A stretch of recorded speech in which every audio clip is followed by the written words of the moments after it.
इसहाक डार की पीटीआई को 26 नवंबर की तहकीकात की मशरूत पेशकश। सेनेट से खिताब में कहा, माजी से सबक सीखने की जरूरत, ये अलगार से मसाइल हल नहीं होते। मुझे गैर मुल्की सफीर मिलने आए, इन्हें बताया कोई हिलाकत हुई होगी तो तहकीकात कराएंगे। कोई बंदा मारा गया है तो तहरीक इंसाफ शनाख्ती कार्ड नंबर समेत तफसीलात दे। पहले आप 2018 का जवाब दे दें, किसका इलेक्शन था, किसको जितवाया गया, चीफ इलेक्शन कमिश्नर का नाम आपने दिया था, चेयरमैन नैब बानी पीटीआई ने लगाया था। पीटीआई ने अपने दौर में मुखालिफिन पर सियासी केसेस बनवाए। चेयरमैन नैब को बुलाकर केसेस बनाने का कहा जाता था। 9 मई को एहतजाज के दौरान हुदूद क्रॉस की गई। अपोजिशन लीडर शिबली फराज बोले, सियासी इख्तलाफ को जाती दुश्मनी नहीं बनाना चाहिए। 24 नवंबर तक हम कैसे पहुंचे, इसकी बुनियाद 8 फरवरी को रखी गई। ये मुल्क की सियासी तारीख का स्याह दिन है।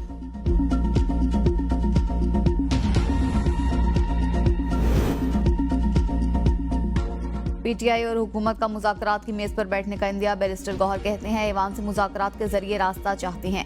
मुज़ाकरात के लिए कमेटी बनाई, इसे कमजोरी ना समझा जाए। कोशिश कर रहे हैं मुज़ाकरात शुरू हों और किसी हल पर पहुंच जाए। सियासी मसाइल का सियासी हल ढूंढा जाए। हुकूमत ने मुज़ाकरात के लिए कोई राबता नहीं किया। साहबजादा हामिद रजा ने कहा, जो भी हमसे मुज़ाकरात करना चाहे वह राबता कर सकता है। असम्बली में बात करने से मुज़ाकरात नहीं होते। एबीएन न्यूज के प्रोग्राम बदलों में साहबजादा हामिद रजा का कहना था। नायब वज़ीर आज़म का बयान, हुकूमती बयानिए की नफी। मुज़ाकरात शुरू होंगे तो लापता कारकुनों की भी बात करेंगे। दाखिली सलामती की सूरत हाल दरपेश आने पर जनरल फैज हमीद से राबता रहता था। 9 मई से पहले और बाद में भी फैज हमीद से राबते में नहीं था।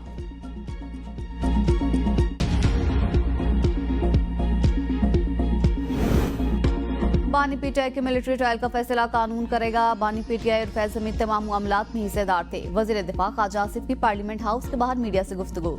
कहा, साबिक वजीर आजम को इक्तदार में लाने वालों में सर फहरिस्त फैज हमीद थे। दोनों की पार्टनरशिप 9 मई को भी थी और बाद में भी चलती रही।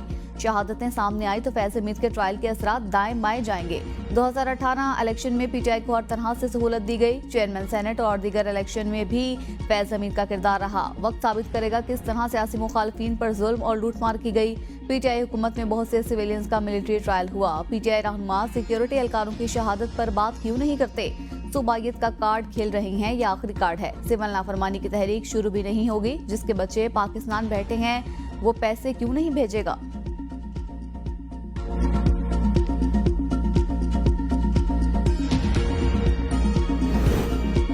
पीटीआई चाहती है मुज़ाकरात के जरिए कोई राह निकाली जाए। शेर अफजल मरवत का एबीएन न्यूज के प्रोग्राम सवाल से आगे में इजहार ख्याल। कहा, इसमें कोई अना वाली बात नहीं, मुल्क के लिए अच्छा होगा।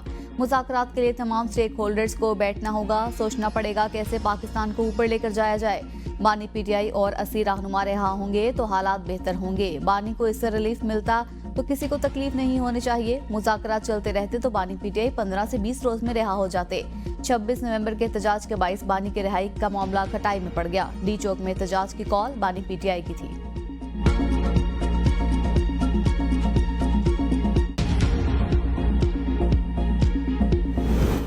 अगर सब कुछ पहले तय कर लेना है तो फिर मुज़ाकरात किस बात के? राना सनाउल्लाह कहते हैं, 9 मई केसेस में बानी पीटीआई की प्रोसिक्यूशन भी होगी और सजा भी होगी। प्रेस रिलीज में जिस तरह बयान किया गया, नहीं लगता फैज हमीद को वादा मुआफ गवाह बनाया जाएगा।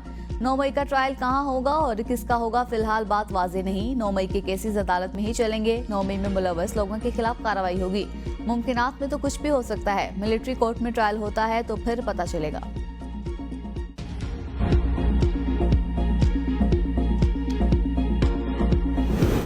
वफाकी काबीना में तोसी का फैसला, 10 नए वजीर शामिल होंगे। वजीर आजम की पीपल्स पार्टी को भी काबीना में शमूलियत की दावत। पीपल्स पार्टी की क़यादत चंद रोज में फैसला करेगी। कायद नून लीग मियां नवाज शरीफ की वजीर आजम को काबीना में सीनियर लीगी रहनुमाओं को शामिल करने की हिदायत। 2 खवातीन भी शामिल होंगी।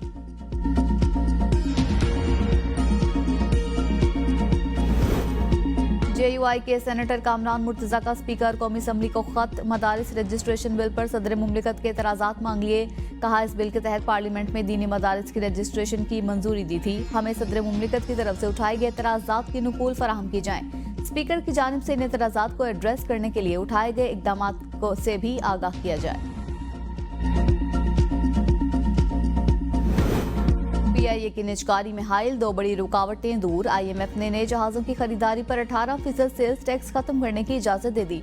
हुकूमत 45 अरब रुपए का कर्जा भी पार्क कर सकेगी। जराए वजारत खजाना के मुताबिक 623 अरब रुपए का कर्ज पार्क करने के बावजूद PIA की बैलेंस शीट पर 45 अरब रुपए का कर्ज मौजूद है। 18% जनरल सेल्स टैक्स खत्म करने की इजाजत सिर्फ इंटरनेशनल रूट्स पर चलने वाले जहाजों पर दी गई। मकामी रूट्स पर चलाने वाले खरीदे गए जहाजों पर इसका इत्तलाक नहीं होगा। FIA साइबर क्राइम को सोशल मीडिया पर होने वाले जुराइम के खिलाफ कार्रवाई का इख्तियार मिल गया। वजारत IT ने इख्तियारात बहाली का नोटिफिकेशन जारी कर दिया। इख्तियार मिलते ही 66 मुकदमात दर्ज, 26 गिरफ्तार। National cyber crimes and investigation agency के रूल्स मंसूख।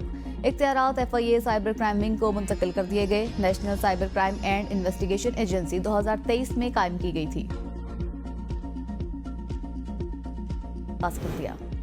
मुल्तान के निश्तर अस्पताल में नामालूम खातून ने नौमौलूद अगवा कर लिया। अगवाकार खातून की CCTV फुटेज मंजर आम पर आ गई। फुटेज में खातून को बच्चा उठाए वार्ड से बाहर आते देखा जा सकता है। कबीरवाला के रिहायशी सतार के यहाँ गुज़िश्ता रोज बच्चे की पैदाइश हुई थी। बच्चे के वालिद के मुताबिक वार्ड में नामालूम खातून ने अहले खाना को बच्चे की पैदाइश पर मुबारकबाद दी और बच्चा उठाकर प्यार करने लगी।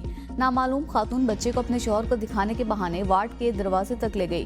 खातून मौका पाकर बच्चे को लेकर फरार हो गई। बच्चे की अगवा की रिपोर्ट थाना कैंट में दर्ज करा दी गई।